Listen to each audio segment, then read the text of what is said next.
fastest growing church in the world today. With over 100 million, they say.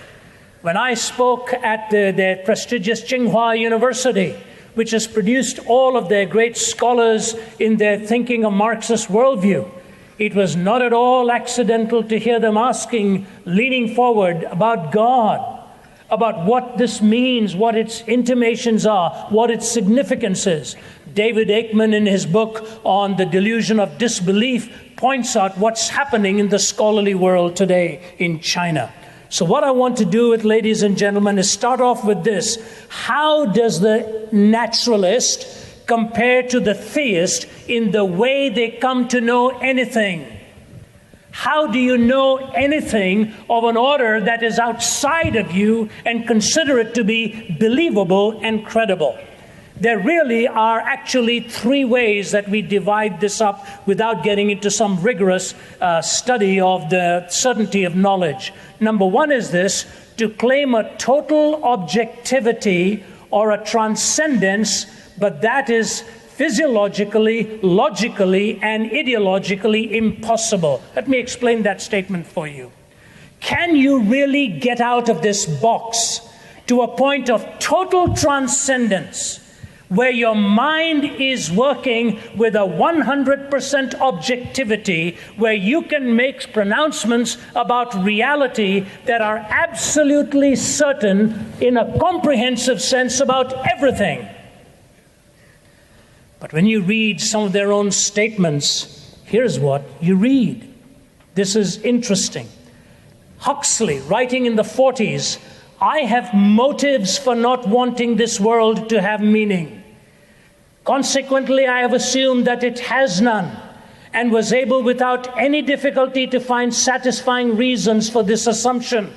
The philosopher who finds no meaning in this world is not concerned exclusively with the problem in pure metaphysics. He is also concerned to prove that there is no valid reason why he personally should not do as he wants to do, or why his friends should not seize political power and govern in the way that they find most advantageous to themselves. For myself personally, listen now please, writing in 1946 as Huxley, for myself personally, the philosophy of meaninglessness was essentially an instrument of liberation, sexual and political.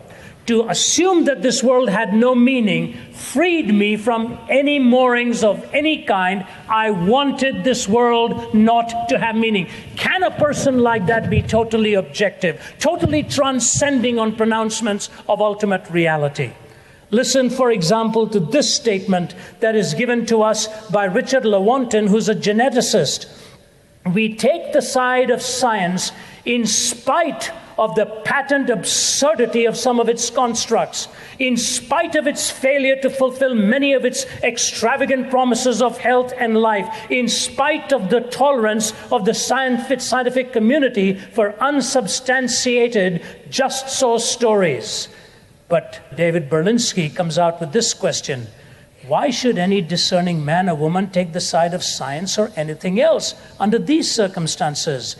Richard Lewontin goes on to say why he doesn't want anything outside of science. Here's his answer: because we cannot allow a divine foot in the door. He doesn't want a divine foot in the door. Berlinski responds by saying this: if one is obliged to accept absurdities for fear of a divine foot, imagine what prodigies of effort would be required were the rest of the divine torso to be found wedged at the door with some justifiable irritation demanding to be let in.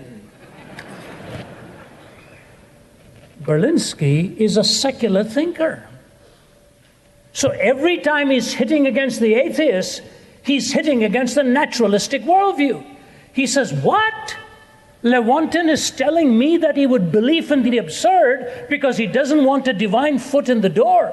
He said, what is Lewontin going to do if the divine torso itself is wedged, forcing itself in, demanding an explanation? So David Berlinski, in his book, The Devil's Delusion, in the jacket cover, and by the way, he's had personal contact with John Lennox. His book, The Devil's Delusion, is worth buying. Read it again and again, except for the last chapter, which I have some difficulties with in his comparison with written revelation and the book of nature. The rest of the book is a scathing critique of the pretensions of this atheism. In the jacket cover, he says this: has anyone provided a proof of God's inexistence? Not even close.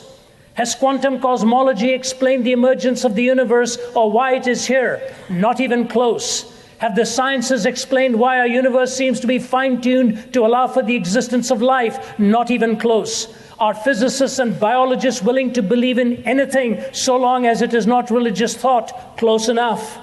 Has rationalism and moral thought provided us with an understanding of what is good, what is right, and what is moral? Not close enough. Has secularism in the terrible 20th century been a force for good? Not even close to being close. Is there a narrow and oppressive orthodoxy of thought and opinion within the sciences? Close enough. Does anything in the sciences or in their philosophy justify the claim that religious belief is irrational? Not even in the ballpark. Is scientific atheism a frivolous exercise in intellectual contempt? Dead on. Hi, I'm Ravi Zacharias, the director of Wellspring International. I'd like to take a minute and talk about Wellspring, which is the humanitarian arm of Ravi Zacharias International Ministries. The vision of Wellspring is to identify and financially equip existing organizations aiding women and children at risk. Additionally, we work to provide individual scholarships to support education, healthcare, and basic living needs. We would love to hear from you, and we welcome your support. 100% of every gift designated for Wellspring goes directly to a project on the ground. Please call us at 770-449-6766 or email us at wellspring@rzim.org. Thank you for the opportunity to talk with you about Wellspring International. And now let's get back to today's teaching with Ravi Zacharias. So you've got the total transcendent objective way of looking at it. The second one is total determinism. Total determinism runs something like this. It is the idea that we are so locked into our DNA, so locked into our biochemical makeup, that whatever we do, whatever we think, whatever we reason is that locked-in, pre-programmed, predetermined reaction to the hard wiring and the soft wiring that we have. Like a computer, if you press this button, that will emerge. If you press a combination of these buttons, that's the way it will be. I remember when I was doing some courses at Cambridge University, listening to Stephen Hawking speak. And Stephen Hawking was going to give a talk on is humanity determined or free. The auditorium was jammed. As you know, Hawking has suffered from Lou Gehrig's disease, is not able to speak, and therefore a Caltech scientist has made for him a fantastic computer that takes the letters that he puts in, forms the words, collates them into sentences, and then synthetically produces a voice on the basis of which he speaks. So he prepares his talk long before. There are two ways in which he controls it, either by a 1 centimeter move of his index finger, which controls an infrared ray, or if that stops working, by the batting of an eyelid. This brilliant scientist is able to somehow communicate and speak to the audiences. His whole talk was on this: is humanity determined or free? He said there was no escape from the fact that determinism was the inexorable flow of naturalistic assumptions. There's no way to break away from this hardwiring. But listen now to how Berlinski responds to one of the scientists who did this study. After comparing listen very carefully to this quote, please. After comparing more than 2,000 DNA samples, an American molecular geneticist, Dean Hamer, concluded that a person's capacity to believe in God is linked to his brain chemicals. And he goes on to say, we take the side of science in spite of the patent absurdity. But listen now, it is because he is hardwired by his brain chemicals. Perhaps it will not be amiss, says Berlinski, that Dr. Hamer has made the same claim about homosexuality. And if he has refrained from arguing that a person's capacity to believe in molecular genetics is linked to a brain chemical, it is no doubt owing to the prudent sense that once that door is open, God alone knows how and when anyone will be able to slam it shut again. See what he's saying? That a person's belief in God is sort of ultimately produced by some kind of chemicals in the brain. He's wired and the chemistry produces that. He went on to say that that's how homosexuality is ultimately produced. And Berlinski rightly raises the question, if all of our behavior and all of our thinking is so chemically engendered, what about the belief itself that it is all chemically engendered is not produced by some chemistry? You follow what I'm saying? This deterministic, locked in. If everything is the product of that hardwiring, why is the thought itself not a product of hardwiring and therefore neither true nor false? And so as we move from total objectivity to total determinism, we come to the third option, which is semi-transcendence. This is the way I see it. Humanity is able to move outside of itself to a legitimate degree, and what it ends up doing really in the ability to move out of itself to a legitimate degree is able to then measure its pronouncements by external testing, by external verification for correspondence and coherence. When you make a statement, you can check it out correspondingly to be true. When you build a system, you can look at it as a systemically coherent worldview. This is the way it is in our courts of law. This ought to be the way it is in a scientific lab itself. When you make a statement, it's measured against the referent. When you put together a system, it ought to be coherent and brought together. Total transcendence is logically, biologically, and ideologically impossible. Total determinism is self-defeating.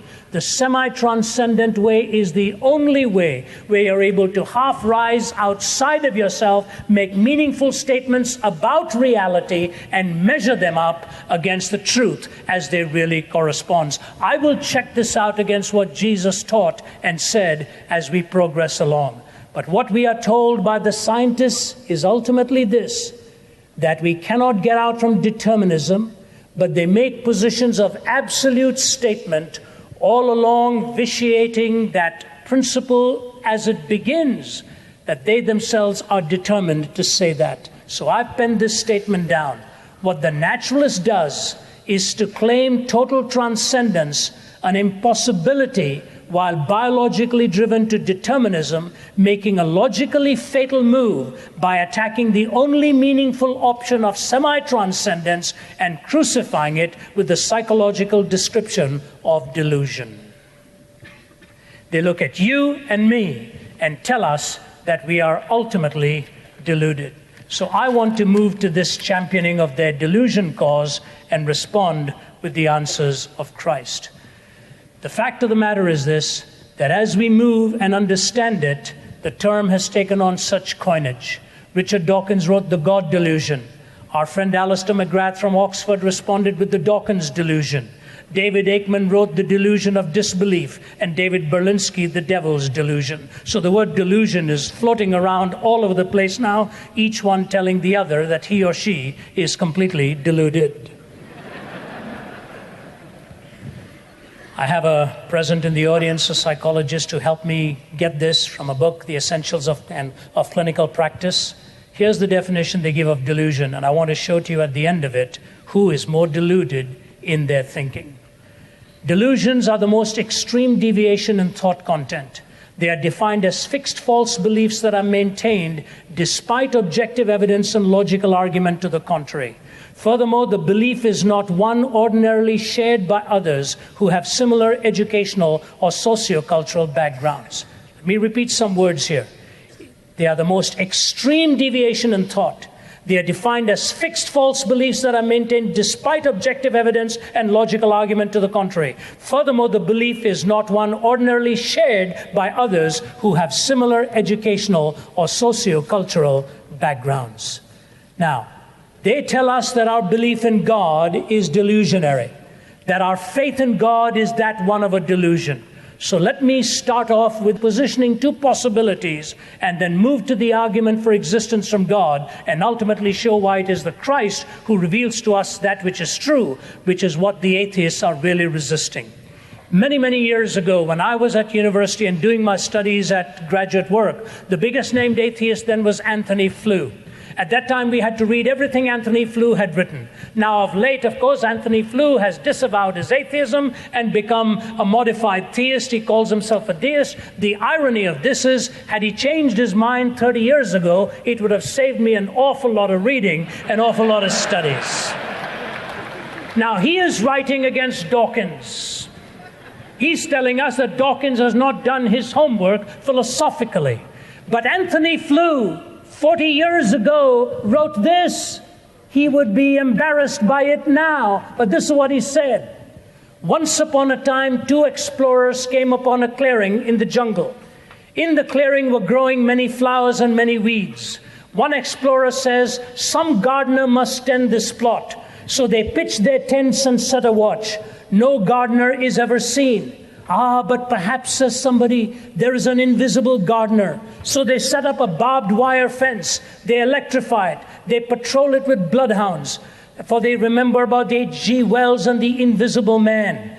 But no shrieks ever suggest that some intruder has received a shock. No movements of the wire ever betray an invisible climber. The bloodhounds never give cry. Yet still the believer is not convinced. But there is a gardener, I'm telling you, there is a gardener. He's invisible, intangible, insensible to electric shocks. A gardener who has no scent and makes no sound. But there is a gardener. This gardener comes secretly to look after the garden which he loves. At last the skeptic despairs. But what remains of your original assertion? How just does this, what you call an invisible, intangible, eternally elusive gardener, differ from an imaginary gardener or even from no gardener at all? See what he's saying? There's the question.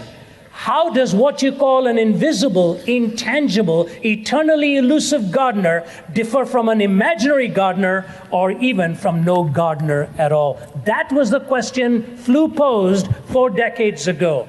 John Frame, the philosopher, responded with this parable. Once upon a time, 2 explorers came upon a clearing in the jungle. A man was there pulling weeds, applying fertilizer, trimming branches. The man turned to the explorers and introduced himself as the royal gardener. One explorer shook his hand and exchanged pleasantries. The other ignored the gardener and turned away. There can be no gardener in this part of the jungle, he said. This must be some kind of trick. Someone is trying to discredit us from our previous findings. So they pitched camp. But every day this gardener arrives, tends the plot. Soon the plot is bursting with perfectly arranged blooms.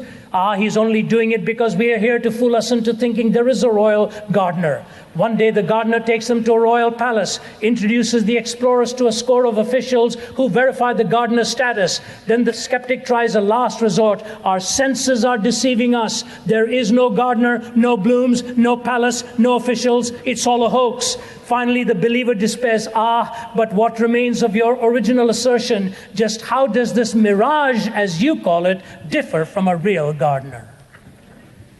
Brilliant, isn't it? Absolutely brilliant. Now, what about the existence of God? See, these are the 2 points the atheists keep making. We can't devein them, but I want to at least tackle them in brief. The first argument that they make is that there's really no denotative proof for God. If Luigi made my pizza, I can point to Luigi and say, Luigi made my pizza. But if you say God made this world, point me to God. Show me God. And so Berlinski takes on Sam Harris. This is brilliant. Sam Harris argues that to believe that God exists is to believe that I stand in some relation to his existence, such that his existence itself is the reason for my belief. This sounds very much as if belief in God could only be justified if God were to call attention to himself, conspicuously waving a finger at us, say by dramatically waggling that finger or that hand. But if this is so, then by parity of reasoning, says Berlinski, one might argue that belief in neutrinos, that neutrinos have mass, is to believe that I stand in some relation to their mass, such that their mass is itself the reason for my belief. But how does a neutrino waggle its finger? A neutrino by itself cannot function as a reason for my belief. It is a subatomic particle, for heaven's sake. What I believe is a proposition of an abstract entity, that neutrinos have mass. How could a subatomic particle enter into a relationship with the object of my belief? But neither can a neutrino be the cause of my belief. I have, after all, never seen a neutrino. Not one of my neutrinos has ever gotten me to believe in it. The neutrino, together with almost everything else, lies at the end of an immense inferential trail, a complicated set of judgments. Hear what he said? It lies at the end of a trail of complicated sets of judgments. I believe what I do on the basis of the fundamental laws of physics and congeries of computational schemes, algorithms, specialized programming languages, techniques for numerical integration, huge canned programs, computer graphics, interpolation methods, nifty shortcuts, and the best efforts by mathematicians and physicists to convert the data of various experiments into coherent patterns, artfully revealing symmetries and continuous narratives. The neutrino has nothing to do with it. You know what he's saying? You're telling me you'll only believe in God in such a way if he actually waggles his finger at you. On that basis, I would never believe in a neutrino either. He says it takes all of science's research, all of the capacity of the mind, all of the data, all of the human experience. And so what I want to bring to you as I tie this together is, how do we come to this knowledge of God? And what is it that Jesus actually says about himself? Let me take you through three simple arguments, and they run like this. The first argument is this. If you take any physical quantity in this universe, and section it, you will end up with a problem. The problem is this: no matter how you section it, you will never find the reason for its existence in itself. The reason for everything physical, however sectioned, however spliced, will ultimately point to a cause outside of itself. That's the first stage of the argument. No matter how you section any physical quantity, you will always end up with a state of affairs where it does not explain its own existence. You've been watching Let My People Think with Dr. Ravi Zacharias. We're grateful for your prayers and financial support. If you'd like to know more about this ministry or would like to donate to our efforts, you can call us at 1-800-448-6766 or visit us online at www.rzim.org. You can also stay connected to RZIM through Twitter and Facebook. Our mailing address is RZIM, Post Office Box 921.